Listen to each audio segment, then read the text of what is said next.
Movie की शुरुआत होती है एक रेगिस्तान से, जहां हम विंडहैम नाम के एक आदमी को देखते हैं जो एक प्रोफेशनल फोटोग्राफर था।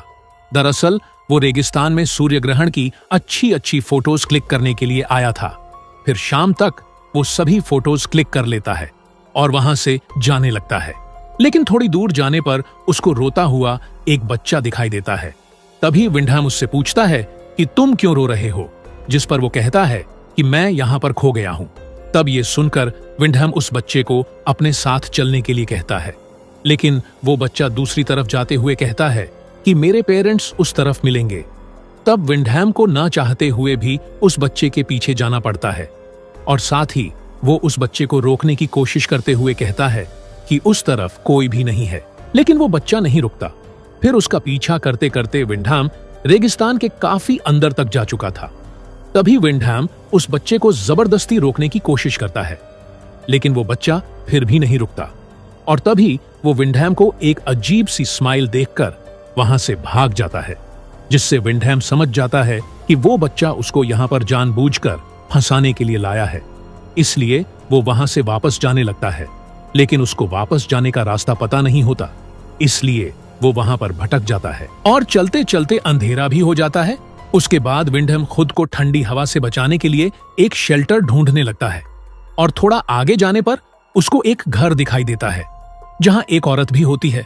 लेकिन वो घर पहाड़ से थोड़ा नीचे था और नीचे तक पहुंचने के लिए वहां पर एक सीढ़ी भी लगी हुई थी। अब विंडहैम के पास रहने के लिए कोई जगह तो नहीं थी, इसीलिए वो उस सीढ़ी से उतरकर घर के अंदर जाने लगता है और अंदर जाने पर उसको वही औरत दिखाई देती है जिसका नाम अलीना होता है। पर अलीना थोड़ी अजीब होती है क्योंकि वो विंडहैम को देखने के बाद भी कोई रिएक्ट नहीं करती और ना ही उससे कुछ पूछती है।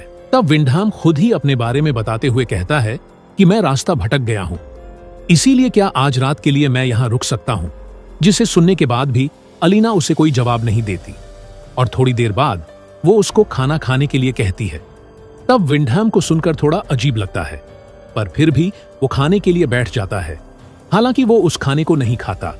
उसके बाद अलीना उसको सोने के लिए एक रूम देती है। तब विंडहैम अलीना को कपड़े बदलते हुए देखता है और फिर सो जाता है। उसके बाद अगले दिन विंडहैम उठकर दोबारा उसी सीढ़ी के पास जाता है, लेकिन वो देखता है कि वो सीढ़ी वहां पर नहीं है और अब वो जिस जगह पर खड़ा है वो जगह चारों तरफ से ऊंची ऊंची चट्टानों से घिरी हुई है, जहां से बिना सीढ़ी के निकलना नामुमकिन था। इसीलिए वो परेशान होकर अलीना के पास जाता है और उससे पूछता है कि कल जो सीढ़ी यहां पर थी वो कहां है। जिस पर अलीना कहती है कि उन लोगों ने तुम्हारे आने के बाद उस सीढ़ी को हटा दिया होगा। जिसे सुनकर वो पूछता है कि वो कौन लोग, लेकिन इस बार अलीना कोई भी जवाब नहीं देती और अपने काम में लग जाती है। उसके बाद हम देखते हैं कि विंडहैम यहां से किसी भी तरह से निकलना चाहता था, इसीलिए वो एक क्लाइंबिंग हैमर की मदद से ऊपर चढ़ने लगता है और थोड़ा ऊपर चढ़ने के बाद वो काफी थक जाता है और रुककर आराम करने लगता है। इसी दौरान तभी उसको ऊपर से कुछ बच्चों के हंसने की आवाज सुनाई देती है और अचानक से एक बकरे का कटा हुआ सर नीचे आकर गिरता है, जिसे देखकर विंडहैम का पैर फिसल जाता है और वो नीचे गिरकर बेहोश हो जाता है। और रात में जब विंडहैम को होश आता है तो वो देखता है कि उसका क्लाइंबिंग हैमर उसके पैर के अंदर घुसा हुआ है, जिससे उसको बहुत दर्द होता है और वो काफी चिल्लाने लगता है। तब उसके चिल्लाने की आवाज सुनकर अलीना वहां पर आती है और उसके पैर से वो हथौड़ा निकालकर उसको घर के अंदर ले जाती है। फिर अगले सुबह वो अलीना से पूछता है कि कौन लोग उसको यहाँ से निकलने से रोक रहा है, लेकिन अलीना उसको फिर से कोई जवाब नहीं देती। उसके बाद विंडहैम को चट्टान के ऊपर एक लड़का दिखाई देता है, जिसे देखते ही वो उससे मदद मांगता है और उसको एक रस्सी लाने के लिए कहता है, जिस पर वो लड़का विंडहैम को वहीं पर थोड़ी देर रुकने के लिए कहकर रस्सी लाने के लिए चला जाता है। फिर कुछ देर बाद वो लड़का रस्सी लेकर वापस आता है और वो रस्सी को नीचे फेंककर विंडहैम को उसके सहारे ऊपर आने के लिए कहता है। तब विंडहैम उस रस्सी को अपने कमर में बांधकर ऊपर चढ़ने की कोशिश करता है और ये सब होता हुआ अलीना खिड़की से देख रही थी, लेकिन इस बार भी वो चुप रहती है। और उधर विंडहैम जैसे ही आधे रास्ते में पहुंचता है तो वो सोचता है कि अब वो बच जाएगा, लेकिन ये सिर्फ उसका एक वहम था। दरअसल वो जैसे ही आधे रास्ते में पहुंचता है तभी ऊपर हम कुछ बच्चों को देखते हैं जिनमें से एक लड़का विंडहैम के ऊपर पेशाब कर देता है और बाकी के बच्चे उसकी रस्सी को पकड़कर जोर जोर से हिलाने लगते हैं। तभी विंडहैम अलीना से मदद मांगता है और अलीना वहां पर आकर उन बच्चों को ये सब रोकने के लिए कहती है। लेकिन तब तक विंडहैम का सर एक चट्टान में टकरा जाता है और वो बेहोश हो जाता है। और अब विंडहैम को लगने लगा था कि वो अब यहां से कभी निकल नहीं पाएगा, और साथ ही वो सोचता है कि अलीना को भी शायद उन्होंने इसी तरह फंसाया होगा। और जब वो यहां से नहीं निकल पाई तो उसने इसी जगह को अपना घर मान लिया होगा। लेकिन हैरानी की बात यह थी कि वो बच्चे विंडहैम और अलीना को मारना नहीं चाहते थे, बल्कि वो उन्हें हर दिन खाना दिया करते थे, बस उन्हें यहां से जाने नहीं देते थे। फिर अगले दिन विंडहैम उसी बंजर जगह में सब्जियां उगाने की कोशिश कर रहा था ताकि उन्हें वहां रहते हुए खाने की कमी ना हो। तभी चट्टान के ऊपर लेपस नाम का एक बच्चा आता है और वो विंडहैम से पूछता है कि आप क्या कर रहे हैं, जिस पर विंडहैम उसको सब्जियां उगाने के बारे में बताता है। तभी लेपस विंडम से उसको ये सब सिखाने के लिए कहता है।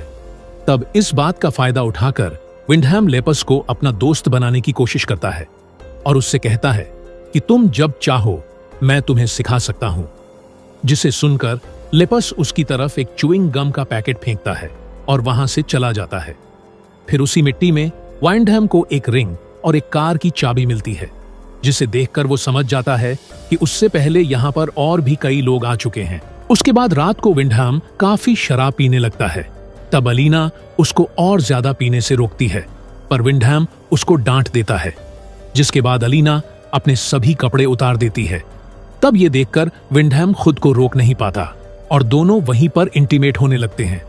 फिर अगले दिन विंडहैम जब अपने बगीचे में आता है, तभी लेपस वहां आकर विंडहैम से उसको सिखाने के लिए कहता है, जिस पर विंडहैम कहता है कि मैं तुम्हें इतनी दूर से कुछ भी सिखा नहीं पाऊंगा। अगर तुम मुझे यहां से बाहर निकालते हो तो तुम जो चाहोगे मैं तुम्हें सिखाऊंगा। जिस पर लेप्स डरते हुए विंडहैम से कहता है कि मैं आपको उन सब के होते हुए नहीं निकाल पाऊंगा, लेकिन जब वो लोग नहीं होंगे तो मैं आपको बाहर निकालने की कोशिश करूंगा। और ये सब बातें अलीना भी सुन रही थी। इसी दौरान वहां पर एक और बच्चा आ जाता है जो उन दोनों की बातें सुन लेता है, जिससे वो गुस्सा होकर लेपस को वहां से ले जाता है। अब रात को खाना खाते हुए अलीना विंडहैम को बताती है कि वो प्रेग्नेंट है, जिसे सुनकर विंडम काफी गुस्सा हो जाता है और उससे कहता है कि इसके जिम्मेदार सिर्फ तुम हो, क्योंकि तुमने ही मुझे बहकाया था। जिस पर अलीना जवाब देते हुए कहती है कि ये हम दोनों की गलती है, जिसे सुनकर विंडहैम चुप हो जाता है। फिर अगली सुबह विंडहैम जब उठता है तो वो अलीना के रोने की आवाज सुनकर बाहर आता है और ये देखकर हैरान हो जाता है कि लेपस की डेड बॉडी हवा में लटकी हुई है, जिसको उन्हीं बच्चों ने मारा था, क्योंकि वो विंडम की मदद करना चाहता था। और इधर अलीना मेरा बेटा कहकर चिल्ला चिल्लाकर रो रही थी, जिससे हमें पता चलता है कि लोपस अलीना का ही बेटा था। लेकिन कैसे ये हमें आगे पता चलेगा। उसके बाद अलीना गुस्से में विंडहैम से कहती हैं कि तुम कातिल हो, तुम्हारी वजह से मेरा बेटा मारा गया। जिसे कहने के बाद वो एक लकड़ी से उसके सर पर मारकर उसको बेहोश कर देती है और उसको एक पिंजरे में बंद कर देती है, वो भी 9 महीनों के लिए, क्योंकि जब तक अलीना अपने बच्चे को जन्म नहीं दे देती तब तक उसे उसी पिंजरे में रहना होगा। उसके बाद पिंजरे में रहते हुए विंडहैम की हालत जानवरों जैसी हो जाती है। हालांकि अलीना उसको खाने पीने के लिए देती है, लेकिन उससे ज्यादा मतलब नहीं रखती, जबकि वो उसके बच्चे का बाप था। फिर एक दिन विंडहैम चट्टान के ऊपर एक लड़की को खड़ा हुआ देखता है, इसलिए वो उससे मदद मांगने की कोशिश करता है, लेकिन तभी वो बच्चे आकर उस लड़की को भी मार देते हैं। उसके बाद एलिना जब खाना लेकर विंडहैम के पास आती है, तब विंडहैम उससे कहता है कि तुम मेरे साथ ऐसा क्यों कर रहे हो, मैं तो तुम्हारे बच्चे का बाप हूं, या तो तुम मुझे आजाद कर दो या फिर मुझे मार दो। जिस पर अलीना कहती है कि तुम तो सिर्फ एक जरिया हो हमारे मकसद को पूरा करने के लिए, जिसे कहकर वो वहां से चली जाती है। फिर अगली सुबह उसके पेट में लिवर पेन शुरू हो जाता है, जिसकी वजह से वो विंडहैम को आजाद करके उससे मदद मांगती है। फिर उसके बाद अलीना को एक बेटी होती है और उस प्यारी सी बेटी को देखने के बाद विंडहैम सोचता है कि अब वो यहीं पर रहेगा, लेकिन तभी वो बच्चे पीछे से आकर विंडहैम का गला काट देते हैं, जिससे उसकी मौत हो जाती है। फिर वो बच्चे अलीना से कहते हैं कि माँ, आपने जो कहा था हमने वो कर दिया है। दरअसल ये सभी बच्चे अलीना के ही थे, और विंडहम से पहले अलीना ने कई सारे मर्दों के साथ फिजिकल रिलेशन बनाया था और उनसे बच्चे पैदा किए थे। फिर कुछ समय के बाद हम अलीना को अपनी बेटी का ध्यान रखते हुए देखते हैं और वो कहती है कि अब आगे मेरी जगह मेरी बेटी लेगी। फिर हम देखते हैं कि विंडम की लाश अभी भी वहीं पड़ी हुई है और इसी के साथ ये मूवी यहीं पर खत्म हो जाती है।